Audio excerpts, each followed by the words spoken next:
Perkenalkan, nama saya Rufiah, saya kelas 11B dari Pondok Pesantren Nazatul Tulab. Nah, di video kali ini saya ingin mengunjungi rumah makan Asela, di mana tempatnya itu ada di pinggir pantai Sejati Camplong Sampang.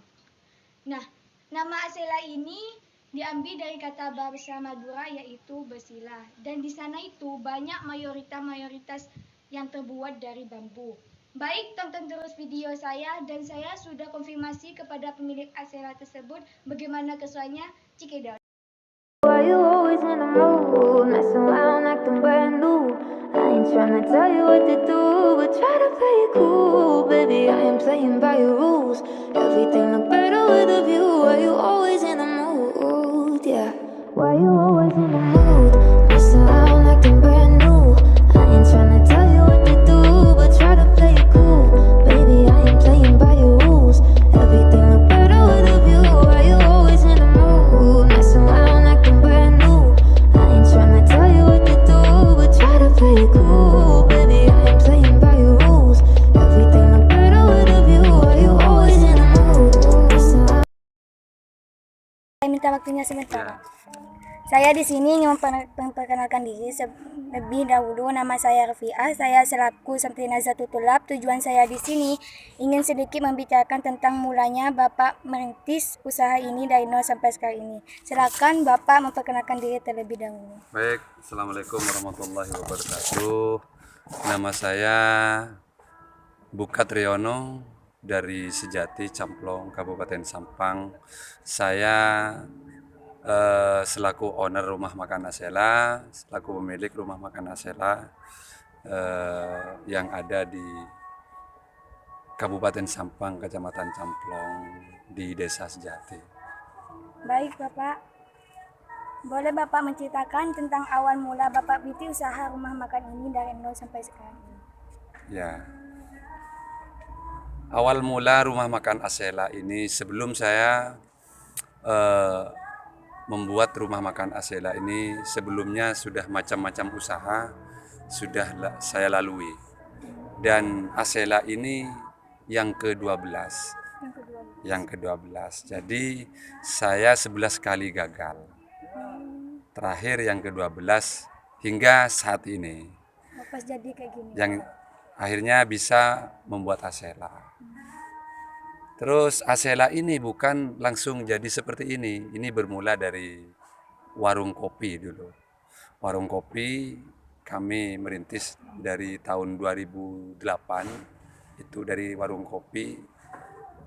Saya bermula dari warung kopi itu saya tekuni hingga menjadi seperti sekarang ini. Cuman ya namanya orang membuka usaha tentunya banyak rintangan, banyak godaan di dalam perjalanan itu. Namun karena saya punya guru, jangan takut dengan godaan, jangan takut dengan rintangan. Kalau perlu, hampiri rintangan itu, hampiri risiko itu. Karena semakin banyak rintangan, semakin banyak risiko, maka semakin banyak pula kesuksesan yang akan didapat. Itu. Sebelum itu usaha ini, apakah Bapak pernah mengalami kesulitan? Sebelum Asela? Iya, Sebelum Asela itu 11 kali saya merintis usaha. Macam-macam usahanya. Jadi jatuh bangun. Terus akhirnya setiap saya ke guru saya, itu biasa, namanya proses. Orang kita saja mulai dilahirkan ke dunia ini, mulai belajar duduk, terus belajar merangkak, belajar jalan. Di situ ada proses. Karena tekun dan sabarnya orang tua, akhirnya anak itu menjadi tumbuh dewasa. Dan setelah dewasa, akhirnya ketika orang tua butuh sesuatu, tinggal memerintah saja kepada anaknya. Nah, tolong ambilin minuman, diambilin sama anak. Begitupun usaha. Ketika usaha itu kita telateni, kita tekuni, artinya dalam merintis satu usaha, 2 usaha, 3 usaha kita gagal, jangan pindah ke pendidikan, jangan pindah ke hal-hal yang lain, tetap tekuni di wirausaha itu. Dan ketika kalau sudah tekun, pada akhirnya pasti Allah akan memberikan jalan. Berarti harus istiqomah ya Pak? Harus istiqomah, apapun harus istiqomah. Orang tua kita tentunya karena istiqomah akan merawat kita. Seandainya tidak istiqomah waktu masih kecil, masih bayi, mungkin tidak dirawat, tidak dikasih makan, dibuang, ya nggak bakalan bisa besar anak itu. Karena istiqomah, tekun, sabar, akhirnya anak itu tumbuh besar. Sama dengan orang membuka usaha. Harus istiqomah, merintis dari kecil, seperti itu. Harapan Bapak atau planning Bapak ke depannya ini seperti apa sih? Planningnya? Asela ini terus berkembang ya. Asela ini terus berkembang karena sampai saat ini saya tidak pernah saya itu merasa sukses. Saya tidak pernah saya itu sudah di atas, tidak.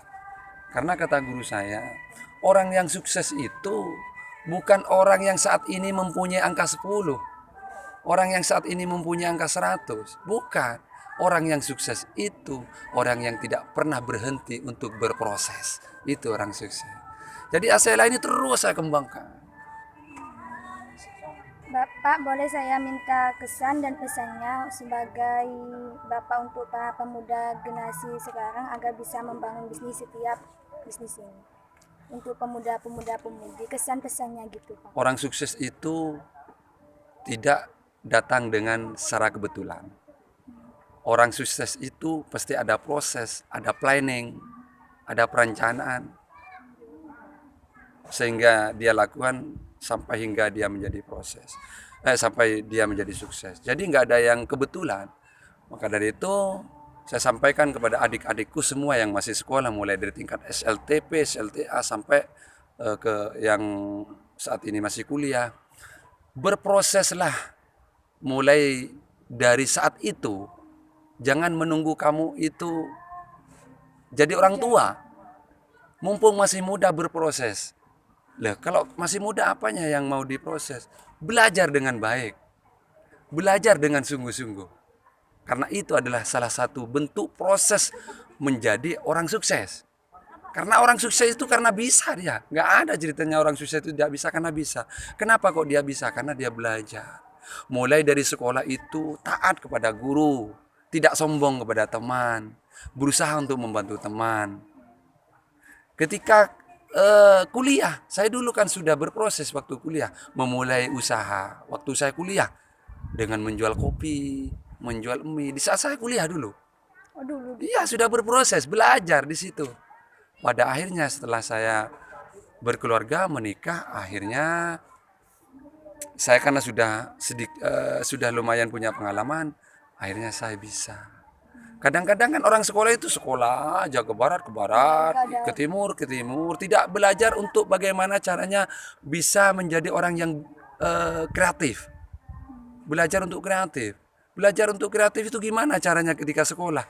Ketika saat ujian tidak bisa, gimana caranya ketika saat ujian tidak bisa? Ya belajar. Belajar. Ketika tidak mengerti juga dengan membaca, bertanya kepada yang mengerti. Itu adalah proses. Akhirnya orang itu bisa berkreatif. Tidak tahu diam. Malu bertanya. Nggak bisa seperti itu. Jadi mumpung masih sekolah, belajarlah dengan sungguh-sungguh. Ketika tidak tahu jangan diam. Belajar. Ketika tidak mengerti juga, bertanya kepada yang mengerti. Itu proses. Juga pengaruh prosesnya. Pengaruh. Seperti itu. Akhirnya ketika tumbuh dewasa nanti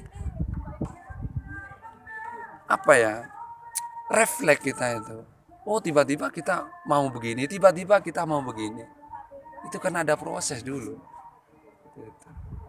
Oh, terima kasih Pak atas partisipasi Bapak pada kami semua ini. Semoga bisa bermanfaat bagi kita semua. Amin. Assalamualaikum. Ya.